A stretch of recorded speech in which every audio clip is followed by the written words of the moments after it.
हाँ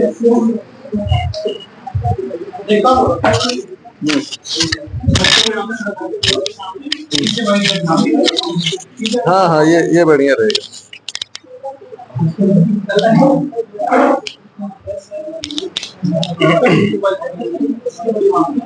कहाँ तक हो गया था यार? मैं मार्कर नहीं लाया क्या? जरा एक मार्कर ले लीजिए, दो लीजिएगा। दो कहाँ तक हो गया था? 50। अच्छा, 51 देखिए, which of the following contain a coordinate covalent bond? किसमें कोऑर्डिनेट कोवेलेंट बॉन्ड होगा?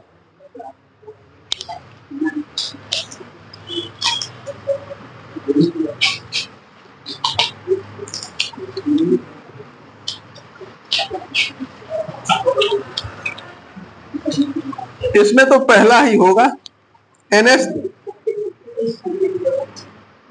N2H5+, और तो किसी में संभव नहीं है। क्वेश्चन 51, इसमें कोऑर्डिनेट कोवेलेंट बॉन्ड।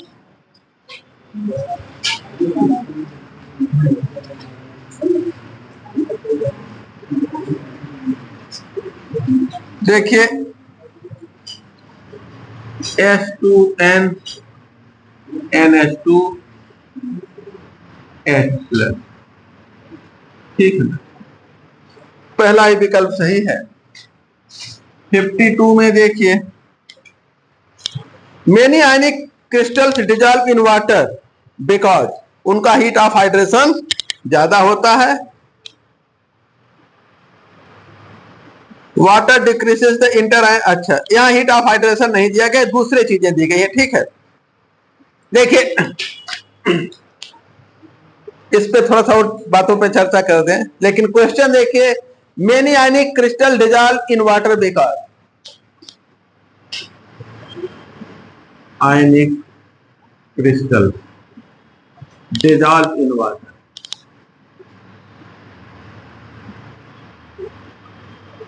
बिकॉज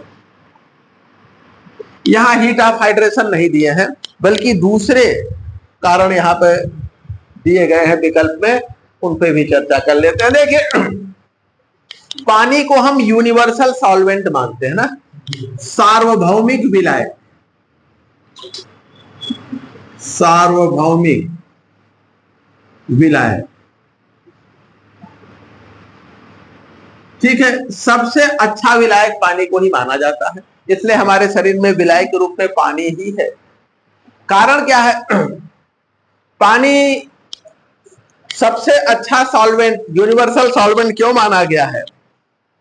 घुलने की क्रिया में क्या होता है, जैसे कोई ठोस पदार्थ है, ये आपस में इसके कण जो है एक दूसरे से दृढ़ता के साथ जुड़े हुए हैं, ठीक है ना। इसमें जैसे ही आप पानी मिलाते हैं तो क्या हो जाता है, एक एक पार्टिकल अलग हो जाते हैं और पानी इनको चारों तरफ से घेर लेता है। इस तरह से पूरा पानी भरा रहता है, ठीक है। ये घुल गए, एक एक अलग हो गए। अलग क्यों हो गए?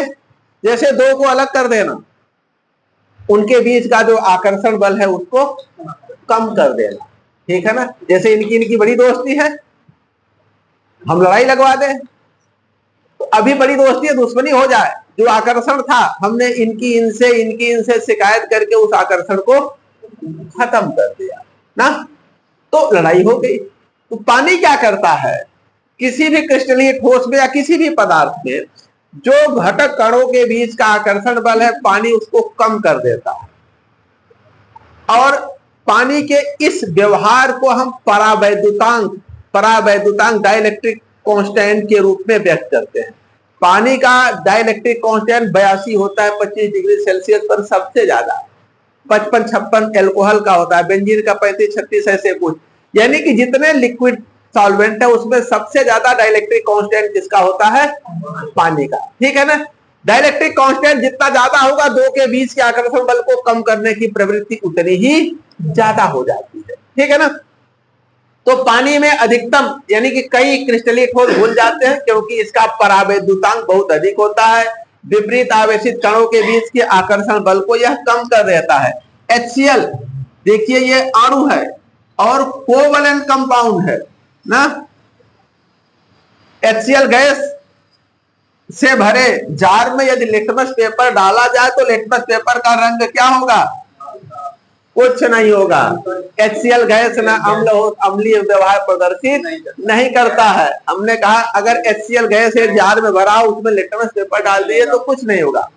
जब हम इसको पानी में घोलते हैं तब यह H आयन और Cl माइनस आयन में टूटता है, तब यह नीले लिटमस को लाल कर देता है।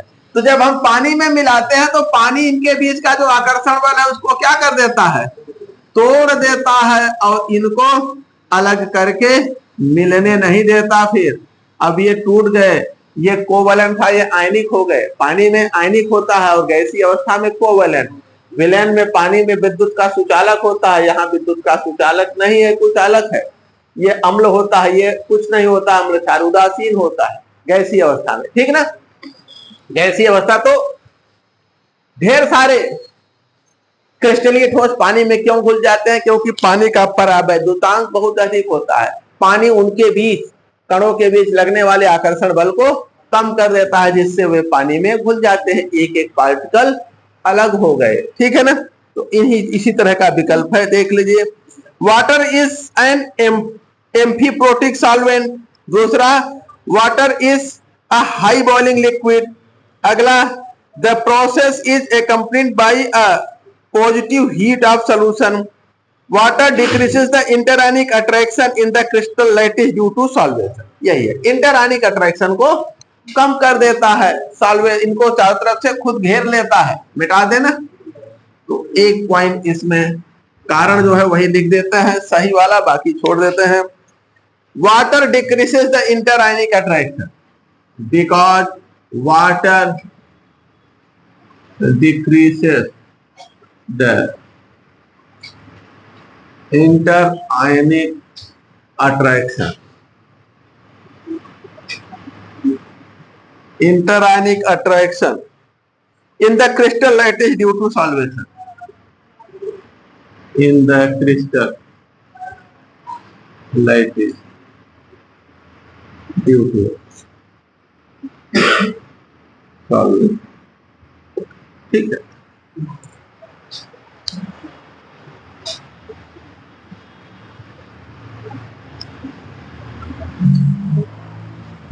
अगला क्वेश्चन 50।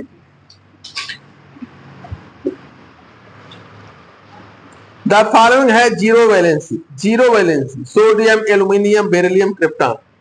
Zero valency. पहला है सोडियम, पोटेशियम, सॉरी बेरिलियम ना, तीसरा एल्यूमिनियम और चौथा क्रिप्टॉन। संयोजकता क्या है? आबंधन में यूज किए गए इलेक्ट्रॉनों की संख्या। तो सोडियम कितने इलेक्ट्रॉन यूज करता है? एक। बेरिलियम है, बेरिलियम कितने करेगा? दो। एल्यूमिनियम 3 और क्रिप्टॉन 1 भी। ये कंपाउंड बनाता है, ठीक है ना, इसलिए जीरो।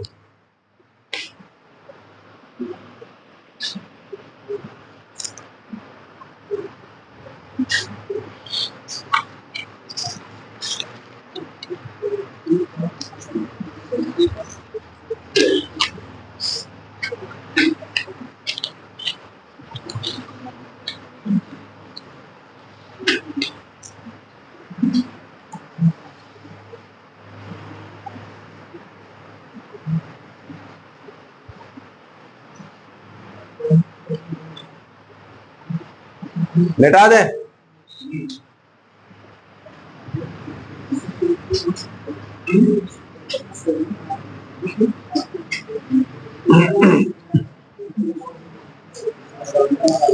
अगला question 54। 54 sulphate ion,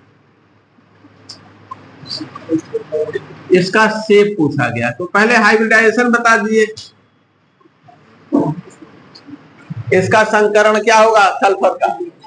sp3। Lone pair किस पे है? कितने हैं सल्फर पे? 0।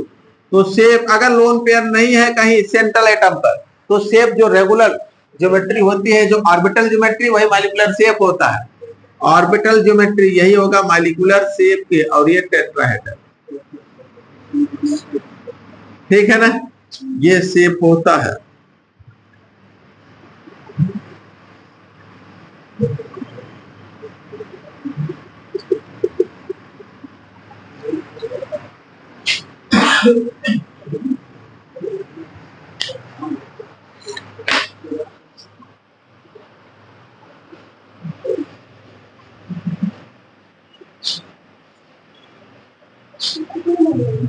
क्या है?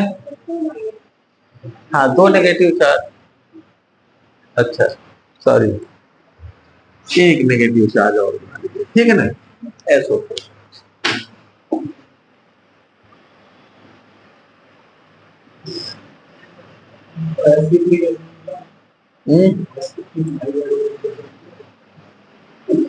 बहुत पढ़ाए हैं शंकराचार्य, लेकिन क्या करें, जब हम यहाँ संकरा निकलवा रहे थे तो ये मिसाइल उड़ा रहे थे ऊपर फिजिक्स क्लास में बैठ के, तो क्या होगा?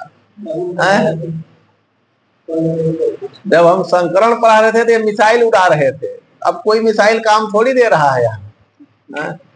देखिए, जो तरीका आप लोगों को पढ़ाए हैं, या दूसरा तरीका भी देख लीजिए, हाइब्रिड ऑर्बिटल कैसे निकालते? 1/2 सेंट्रल एटम के वैलेंस इलेक्ट्रॉन 6 ना, कितने इस पे आइटम जुड़े हैं? 4, प्लस कितने नेगेटिव चार्ज हैं? 2, तो कितना हो जाएगा? 12। गड़बड़ आ रहा है, अच्छा सॉरी, मोनोवैलेंट जोड़ना है। मोनोवैलेंट कितने हैं? 2, प्लस नेगेटिव चार्ज कितना है? 2, तभी गड़बड़ा रहा है।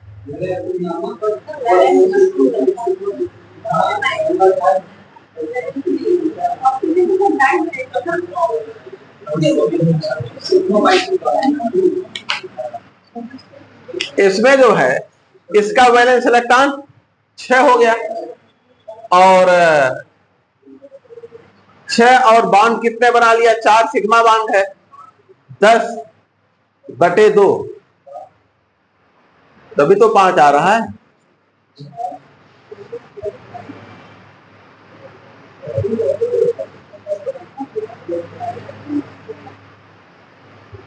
हाँ ठीक ठीक ठीक ठीक, कहां से करोगे? हाँ देखिए, hybrid orbital 1/2 valence electron 6 plus monovalent 2, ठीक है ना। सेंट्रल आइटम पे कोई चार्ज नहीं है ना, चार्ज हम सेंट्रल आइटम का लेते हैं, इससे जुड़े अन्य आइटम का चार्ज नहीं, तो कितना हो जाएगा? 8/2 अर्थात 4, 4 का मतलब sp, ठीक है। सेंट्रल आइटम पे अगर कोई चार्ज है तो उसको लेते हैं, क्योंकि हम इलेक्ट्रॉन इसका कैलकुलेट करते हैं ना, ठीक है। मोनोवैलेंट का जोड़ते हैं,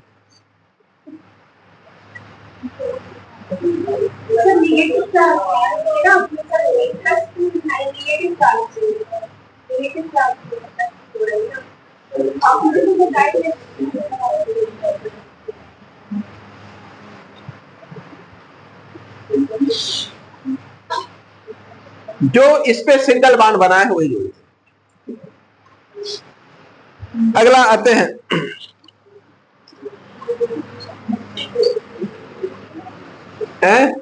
नेगेटिव चार्ज लिया जाए,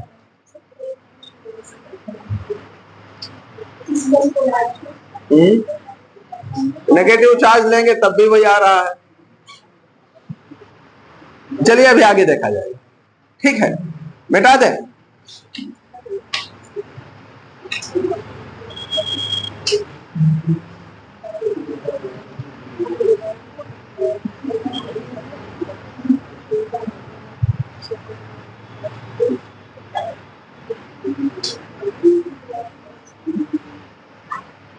लोन पेयर और सिग्मा बॉन्ड पेयर, तो लोन पेयर तो सिग्मा बॉन्ड पेयर 4 है, sp सीधे हो गया, लेकिन इस फार्मूले के अनुसार कैलकुलेट करें तो फिर ऐसे 4 आ रहा है। मिटा दें,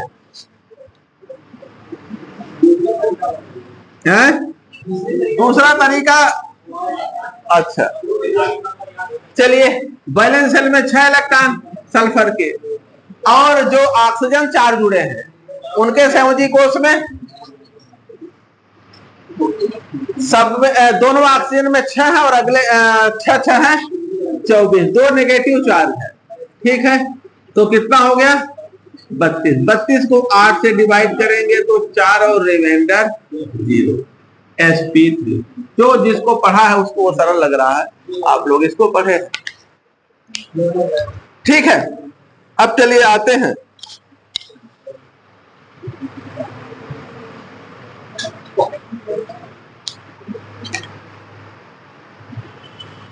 लेटा दे। अभी पढ़ाएंगे बेटा, तुम्हें तो जान लेना। अब कल वही पढ़ाएंगे तो यहाँ फिर पढ़ाएं, कल वही पढ़ाएं, क्या मतलब। ठीक है, अगला देखते हैं 55। Acetylene consist, acetylene sigma 3 pi 2, sigma pi पूछा है ना। 56 both ionic and covalent bond are present, ionic और कोवलेंट एनीवेयर।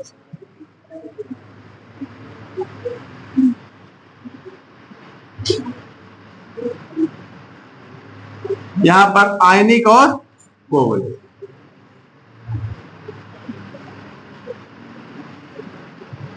आयनिक और covalent.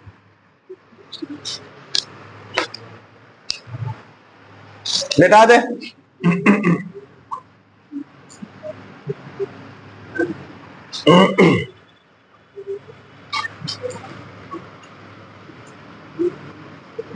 (57) covalent bond is likely to be form between two elements with, covalent bond बनता है, covalent bond is form between two items, दो items के बीच में covalent bond कैसे बनता है देखिए। पहला है सिमिलर इलेक्ट्रोनेगेटिविटी हो, टू आइटम्स विच है, पहला दे रखे हैं सिमिलर इलेक्ट्रोनेगेटिविटी,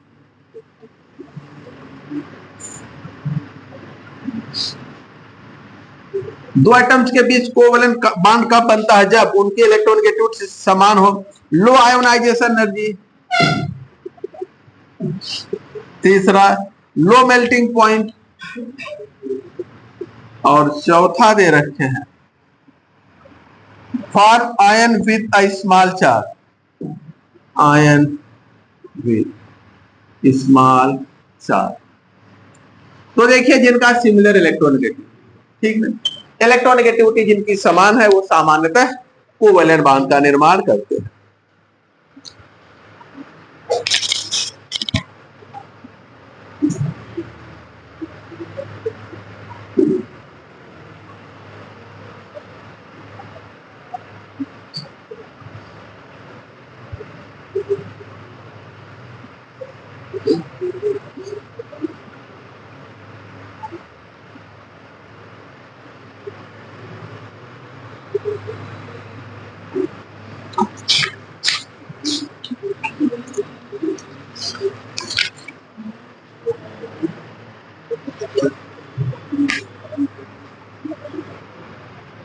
लेटा दे।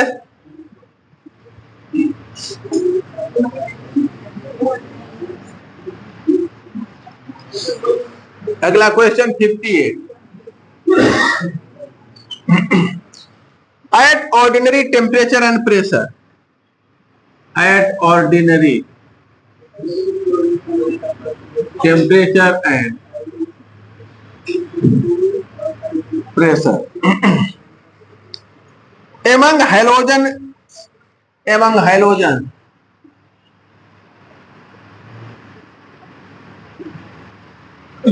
chlorine is gas,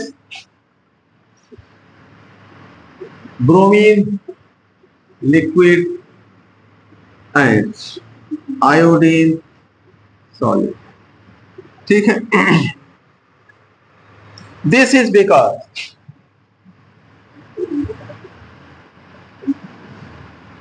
देखिए पहला दे रखे the specific heat in the order, specific heat is in the order. Chlorine का सबसे अधिक, ब्रोमीन का और कम, आयोडीन का सबसे कम। B, intermolecular force among molecules of, intermolecular force among molecule of Cl2 are weakest and those of I2 is strongest. तीसरा दे रखे हैं ऑर्डर ऑफ डेंसिटी,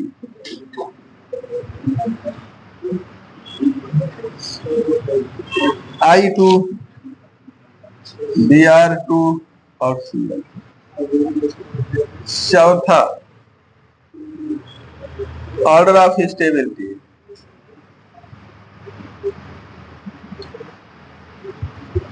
ये है I2, Br2 और Cl2। देखिए बॉइलिंग पॉइंट किस पर डिपेंड करता है। जिनका बॉइलिंग पॉइंट कम है वो रूम टेम्परेचर पर गैस होंगे, जिनका बॉइलिंग पॉइंट ज्यादा है कमरे के तापमान से, वो कमरे के तापमान पर ठोस अवस्था में होंगे, लिक्विड अवस्था में होंगे, ठोस अवस्था में होंगे।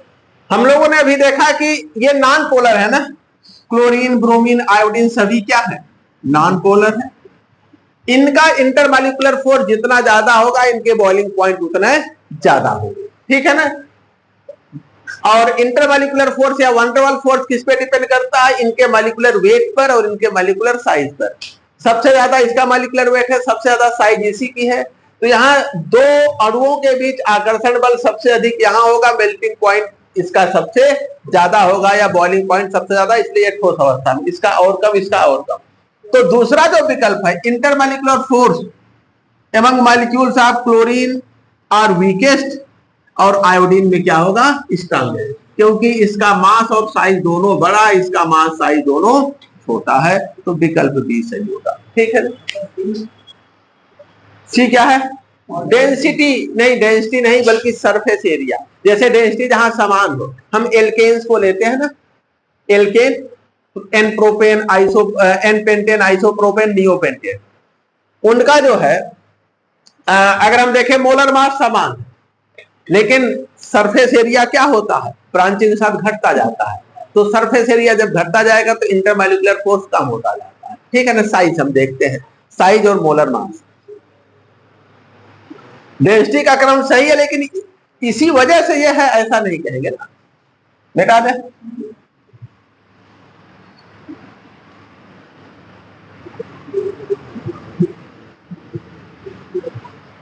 अगला देखिए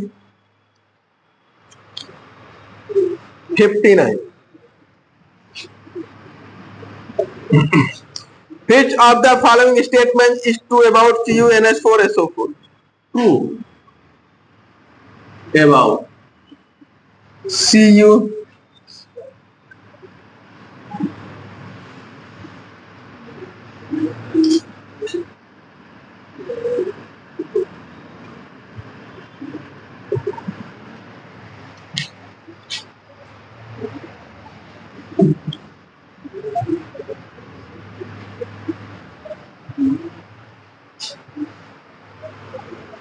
ठीक है।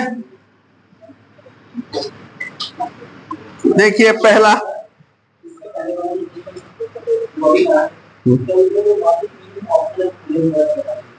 देखिए स्पेसिफिक हीट, स्पेसिफिक हीट क्या होता है, हम उसके यानी 1 ग्राम पदार्थ लें और उसका तापमान 1 डिग्री सेल्सियस बढ़ाना चाहे तो जितनी हीट देनी पड़ेगी, ठीक है, उसी को हम स्पेसिफिक हीट कहते हैं।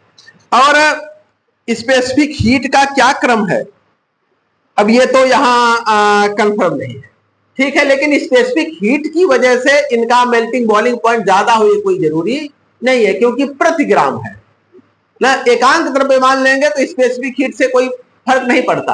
आप टोटल का लीजिए जैसे टोटल मास, हीट कैपेसिटी हम कह ले, तो किसी पदार्थ का हम 1 किलोग्राम ले, अगला का 1 किलोग्राम, अगला का 1 किलोग्राम, एक का तापमान बढ़ाने में हमें अगर हीट ज्यादा देनी पड़ रही है, एक का कम देनी पड़ रही है, तो जिसको कम देनी पड़ रही है वो जल्दी पिघल जाएगा, जिसको ज्यादा देनी पड़ रही है वो बाद में। लेकिन प्रति ग्राम अगर बात करेंगे, प्रति ग्राम ना, तो वहां पर एक का मास ज्यादा है, आयोडीन का 126 होता है, क्लोरीन का 35 होता है या 70-71 होगा अगर 1 मोल की बात करें, ठीक है। उसका 1 मोल I2 की बात करें तो 126 दूना 252 होता है, तो उसमें तो ज्यादा लगेगा ही, क्योंकि मास ज्यादा है। स्पेसिफिक हीट प्रति ग्राम की बात है, उसके मास से डिवाइड करेंगे, उसके आधार पर हम नहीं निकाल सकते, ठीक है ना।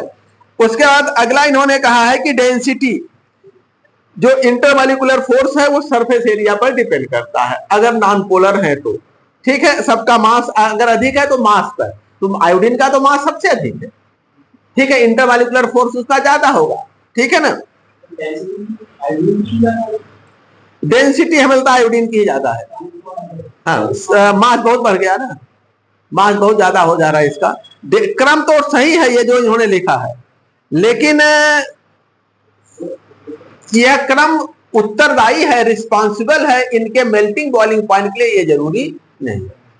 इनका जो बॉइलिंग पॉइंट है वो सीधे इनके मॉलिक्यूल के बीच का जो आकर्षण बल है उस पर डिपेंड करता है। अगला देखते हैं, पहला इसके विषय में, it has coordinate as well as covalent bond, इसके पास coordinate as well as covalent bond,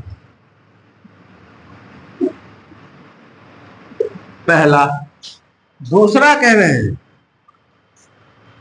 it has only coordinate bond, only coordinate bond. तीसरा only electrovalent bond,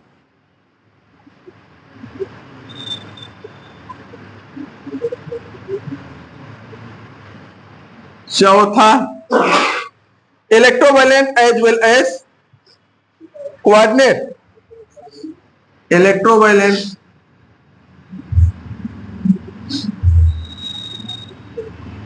covalent coordinate, ठीक है ना। अब देखिए NH4 प्लस है, CuNH4 प्लस, या हमने गलत लिखा है, NH3 प्लस होगा ना, NH3, ठीक है। अब देखिए कॉपर और अमोनिया एक दूसरे से किस प्रकार से जुड़े हैं, कोऑर्डिनेट बॉन्ड से।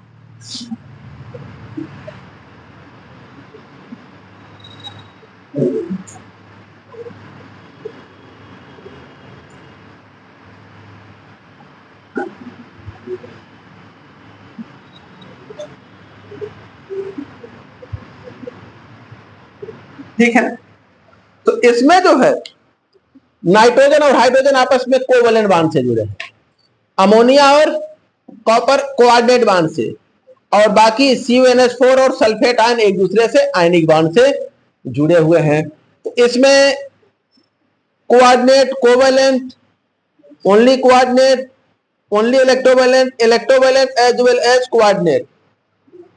तो इलेक्ट्रोवैलेंट और कोऑर्डिनेट ये तो दोनों क्लियर हैं, ये कहीं जिक्र की एक ऐसा विकल्प नहीं दिया जिसमें तीनों हो, तो इलेक्ट्रोवैलेंट और कोऑर्डिनेट, ठीक है, कोऑर्डिनेट एंड कोवैलेंट,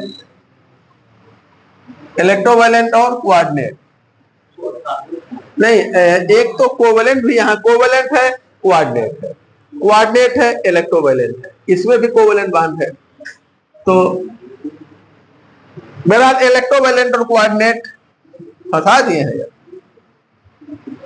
देखिए फिर से ध्यान दीजिए, इसमें कोऑर्डिनेट बॉन्ड और कोवैलेंट बॉन्ड की बात कर रहे हैं ना, तो कोऑर्डिनेट तो ये है, और कोवैलेंट अमोनिया और हाइड्रोजन के बीच में, यह है ना कोवैलेंट बॉन्ड। और यहां electrovalent as well as covalent, तो इलेक्ट्रोवैलेंट ये है और कोऑर्डिनेट ये है, ठीक है। तो अमोनिया को अगर हम देखें, इस कॉम्प्लेक्स की बात करें, तो इलेक्ट्रोवैलेंट और कोऑर्डिनेट ये टिक कर लीजिए मेरे हिसाब से। बांड तो वैसे तीनों उपस्थित है, तीनों उपस्थित है, वैसी स्थिति में क्या निर्णय लिया जाए? विकल्प दो दिए क्या? छोड़ दिए हैं। ये चूंकि अमोनिया मॉलिक्यूल के बीच है, इसके और इसके बीच और इस कॉम्प्लेक्स और इसके बीच तो कोऑर्डिनेट और को आयनिक है, इलेक्ट्रोवैलेंट कोऑर्डिनेट, लेकिन है तो कोवैलेंट भी कॉम्प्लेक्स के अंदर ही। मिटा दें।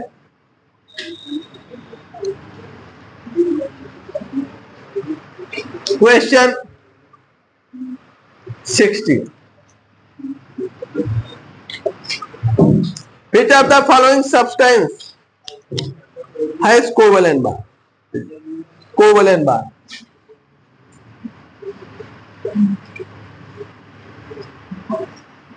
पहला जर्मेनियम, दूसरा है sodium chloride,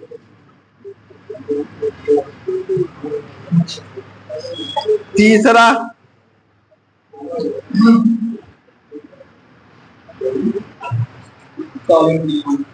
solid neon,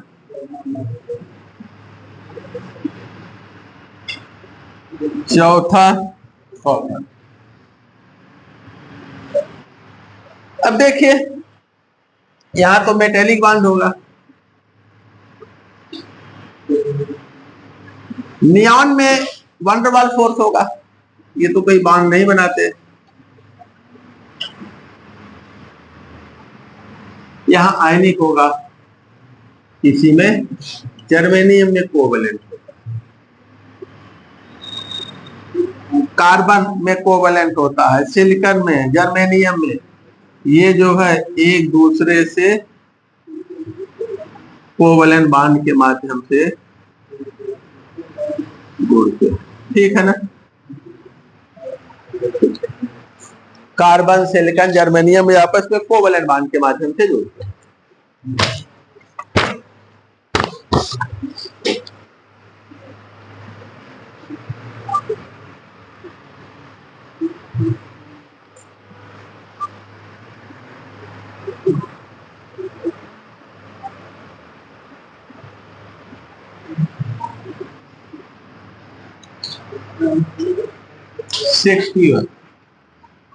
molecular orbital theory किसके द्वारा? हुंड और मोलिकन, इसमें मोलिकन का नाम है। कुछ चीजें हुंड द्वारा दी गई होंगी, बाकी मोलिकन द्वारा विशेष रूप से।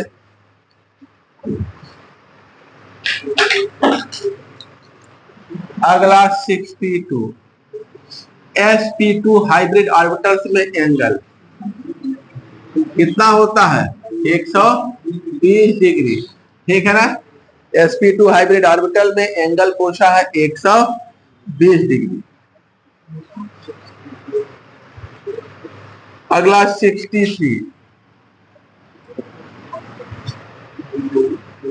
Covalency of nitrogen in HNO3, nitrogen की कोवैलेंसी।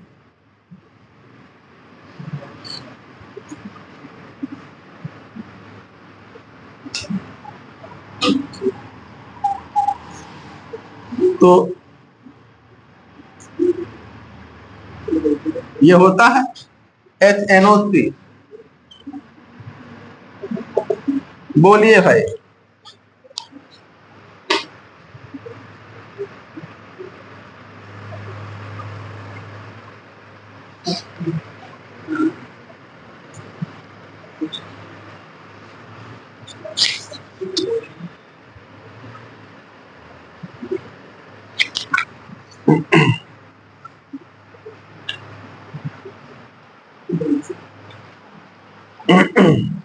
देखिए एक साल नवोदय विद्यालय का जो लेक्चरर का एग्जाम था, लेक्चरर एनबीएस या केवीएस में, एनबीएस में जहां तक मुझे ख्याल है पूछा गया है कि NH4+ में नाइट्रोजन की कोवैलेंसी, नाइट्रोजन।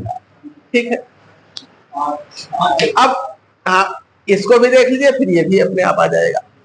हम लोग संयोजकता की दो परिभाषा पढ़ते हैं। एक तो संयोजकता जो पुरानी परिभाषा है, किसी परमाणु द्वारा की आबंधन सामर्थ्य, बांड बनाने की क्षमता। कोई परमाणु जितना बांड बनाता है वही उसकी संयोजकता। कोवेलेंट बांड बनाया तो कोवेलेंसी, इलेक्ट्रोवैलेंट बांड बनाया तो इलेक्ट्रोवैलेंसी। लेकिन जो संयोजकता की आधुनिक इलेक्ट्रॉनिक परिभाषा है उसके अनुसार किसी परमाणु द्वारा आबंधन में जितने इलेक्ट्रॉन यूज किए जाते हैं वही उसकी क्या हो जाती है, वैलेंसी। अब कोवेलेंट बांड बनाया तो कोवेलेंसी, आयनिक बांड बनाया तो आयनिक वैलेंसी। अगर हम अमोनियम आयन को देखें, अमोनियम आयन ये हमें लगता है कि 2012-13 ऐसे कुछ पूछा गया है या उसके बाद 16 के पहले ही पूछा गया है। क्वेश्चन पेपर में देखिएगा, बच्चे सब अपने कहीं गलत करके आ गए थे, इसलिए मुझे अच्छी तरह से ध्यान है। इसमें क्या होता है देखिए, पहले अमोनिया बना दे। अमोनिया में यहाँ एक इलेक्ट्रॉन नाइट्रोजन ने इधर यूज किया, एक इधर एक इधर, इसके पास एक इलेक्ट्रॉन पेयर बचा था। H+ को इसने अपना एक इलेक्ट्रॉन पेयर दिया तो ये प्लस चार्ज खत्म होगा, यहां आ जाएगा, वो हम पूरे आयन पर यहां बना देंगे। तो एक इलेक्ट्रॉन नाइट्रोजन ने इस बांड में यूज किया, एक इसमें और यहाँ 2 इलेक्ट्रॉन, तो इसने कुल कितना इलेक्ट्रॉन यूज किया, 5। तो इसकी कोवैलेंसी क्या हो गई, 5 हो गई। ठीक उसी प्रकार से नाइट्रोजन ने एक इलेक्ट्रॉन इधर यूज किया, एक इस बांड के लिए, एक इस बांड के लिए, और यहाँ कितना यूज किया, कोऑर्डिनेट बांड है 2, तो 2 2 4 और 1 5, तो इसकी कोवैलेंसी यहाँ क्या हो गई, 5। बांड की संख्या देखेंगे तो 4, लेकिन इलेक्ट्रॉन यूज कितना किया है, 5। ठीक है ना, ये केवीएस या एनबीएस में पूछा गया है। जहां तक वही 15-16 के पहले का है।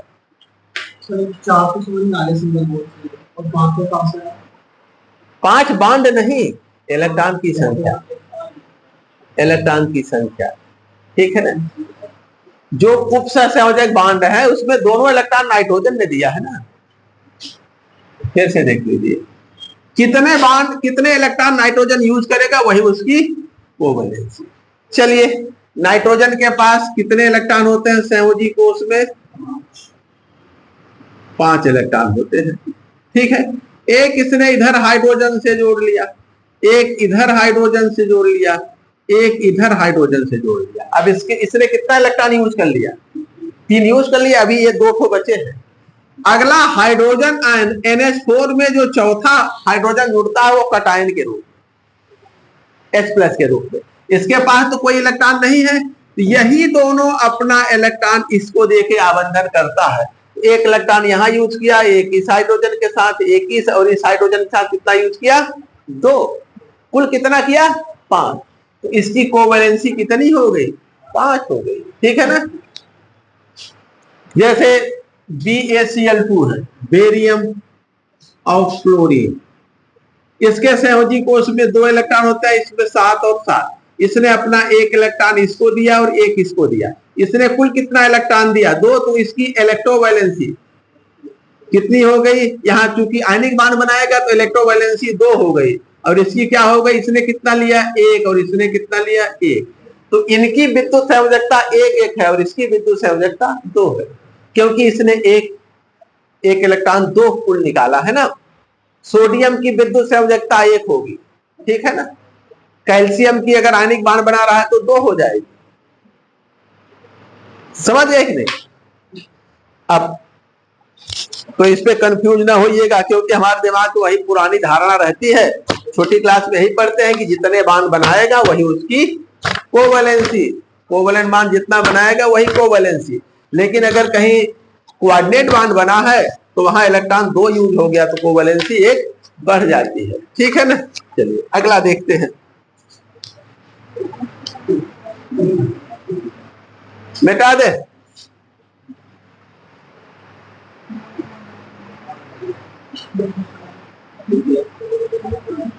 लाइन मार के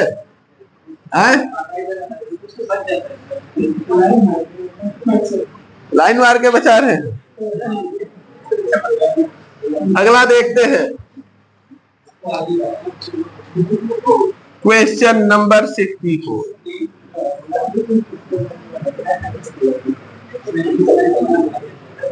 Bond angle between two hybrid orbitals is 105 degree. S character. Bond angle between two hybrid orbitals.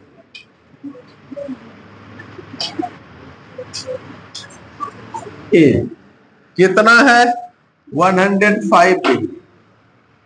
S percentage S character of hybrid orbital is percentage S character of hybrid orbital.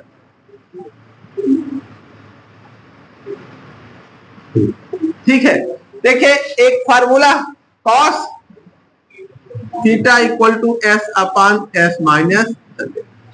Theta की value 105 है तो cos 105 equal to S upon S minus 100. इसको cos 105 की value रख के solve करें तो S character 20% लगभग आता है. तो बड़ा छोटा छोटा अंतर दे दिए हैं. 20 21 19 20 और 21 22 22 23. अब एक्यूरेट कैलकुलेशन बड़ा छोटा छोटा अंतर दे दिया है. लगभग वाले में काम नहीं चलेगा. हमें लगता है कि 22 23 फिर होगा जो दिए हैं. अब एक्यूरेट कैलकुलेट करिए. हम तो लगभग 20% अभी लिखाए हैं सुबह कि लगभग 20% आ जाता है. काश 105. आप लोग गणित वाले हैं, हम तो बायोलॉजी का हम क्या बताएंगे. हम तो कहेंगे माइटोकॉन्ड्रियम घुसा दीजिए इसको, एंगल निकल आएगा. हम तो माइटोकॉन्ड्रिया पढ़े हैं और क्या. अब पूछ रहे हमसे, मोबाइल में देख लीजिए. ऐसा सवाल आएगा तो उसमें दिया रहेगा. ये एस कैरेक्टर है. एस का मतलब एस कैरेक्टर. इसको इधर करके निकाल लेंगे एस कैरेक्टर. अब देख के बता दीजिए तो हम कैलकुलेट कर दें. एक्यूरेट क्योंकि मुझे याद नहीं है. सामान्यतः हम कितने का याद करते हैं? 0 का, 90 का, 180 का, यही याद रखते हैं. हम लोगों के लिए उतने बहुत है. cos 105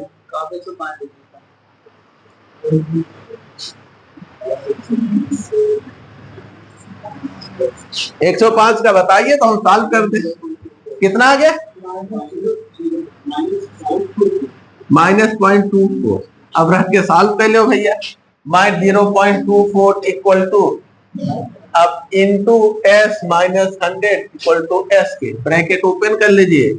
-0.24 S प्लस 24 आ जाएगा इक्वल टू S के. इसको इधर कर लीजिए. अब सॉल्व करके बताइए.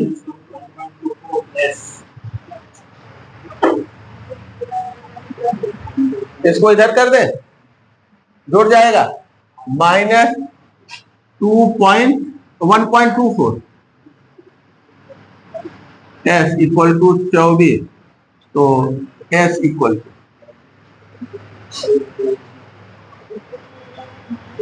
ये कहां से, ये ऐसा नहीं आएगा यार.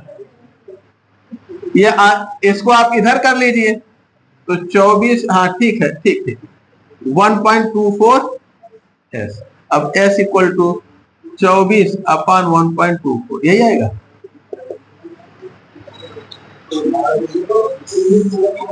उन्नीस 10 लो. इसका मतलब ये विकल्प गलत है कि हम लोग सही से कैलकुलेट किए, कहीं गड़बड़ तो नहीं किए. ये तो एग्जैक्ट कितना ही है.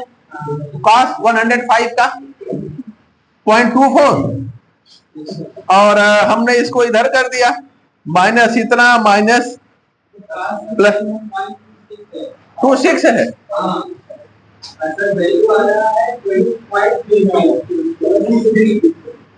गड़बड़ आ गया क्या?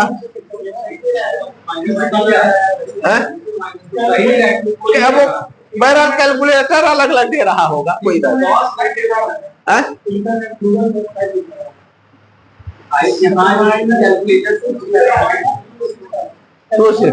हाँ अब चलिए बताइए हो कितना आ गया. अब कितना आ रहा है? 25. आंसर गलत होगा, चाहे जो रख के निकाल रहे हैं ना. हमने 20% लगभग दिखाया था सुबह.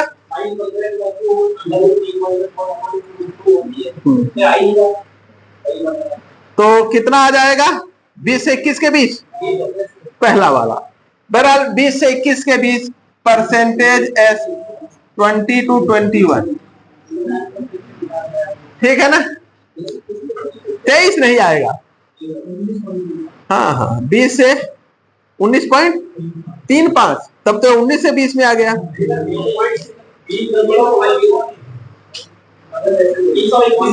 एंगल अगर ये रख रहे हैं तो ये लगभग आ रहा है। इनको इतना क्लोज विकल्प नहीं देना चाहिए, ज्यादा ज्यादा कम ज्यादा दे देते तो सही मिल जाता। चलें,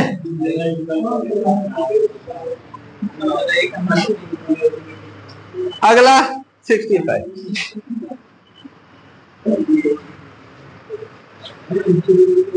Which of the following species है,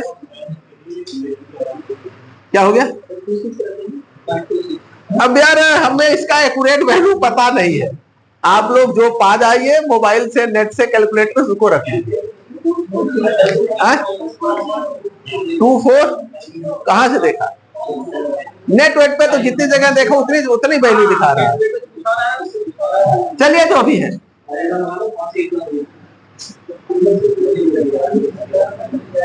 हमें याद नहीं है, आप लोगों को जो मिले लगा के देखिए, जो विकल्प सही लगे लगा लीजिए। 65, which of the following species has unpaired electron, 2 unpaired electron?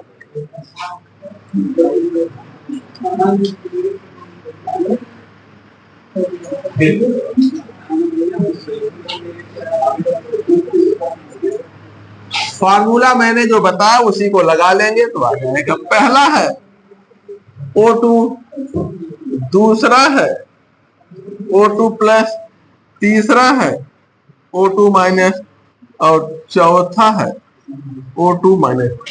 2 unpaired electron किसमें है? पहले अनपेयर्ड इलेक्ट्रॉन की संख्या इसमें 2 है, इसमें 1 है, इसमें भी 1 है और इसमें 2, 1, 1, 0।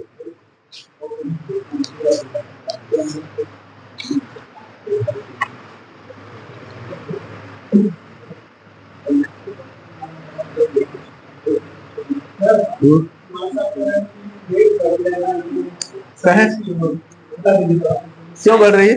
सर ये कह रहे हैं साइंस की वैकेंसी जो आने वाली है वो मेरिट के आधार पे होगी, एलटी वाली। मेरिट की नहीं, एलटी वाली। अच्छा, ऐसा तो कुछ नहीं, मेरिट के आधार पे पेपर होगा आगे।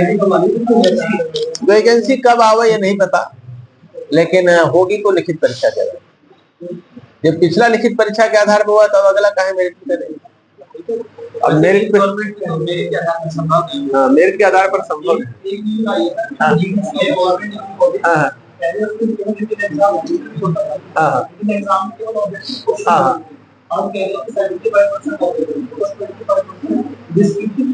ठीक है, ऐसे सब में कर दे। उसमें संख्या कम है इसलिए किया जा सकता है, इधर संख्या ज्यादा है, बैठा दे।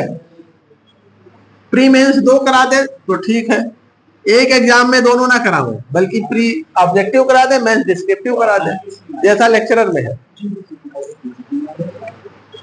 आने दीजिए, क्या फर्क पड़ता है, वो तो सबके लिए होगा, सबके लिए होगा। हम तो वैसे पढ़ाते हैं पूरा लिखा लिखा के, आप लोगों को तो नोट्स और ढूंढना चाहिए, पूरा विस्तृत लिखाया है, चाहे जैसा एग्जाम हो। दूसरे लोग खोजते हैं notes. Maximum possible number of hydrogen bond in H2O, H2O में कितने हाइड्रोजन बॉन्ड बनेंगे अधिकतम?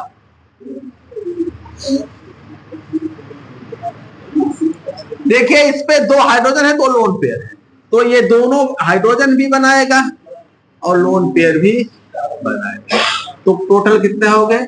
4। ठीक है, NH3 में बता दीजिए।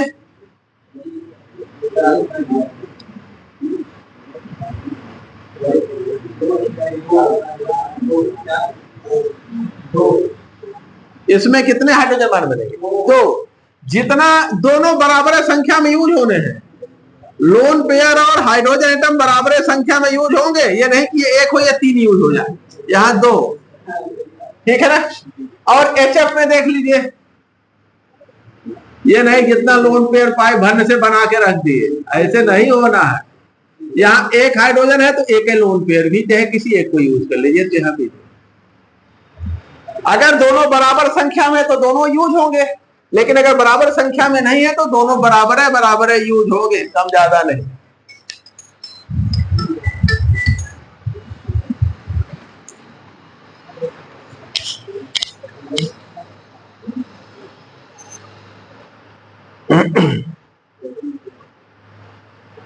ठीक है, चलिए अब इसी पर, हाँ कल अभी जो है कल क्लास हमारी न होने की पूरी संभावना है। यदि कुछ रहता है, हमारा प्लान कैंसिल होता है तो मैसेज कर देंगे, नहीं तो कल आप लोगों को नहीं आना, ठीक है ना। मैसेज नहीं जाएगा तो नहीं आना।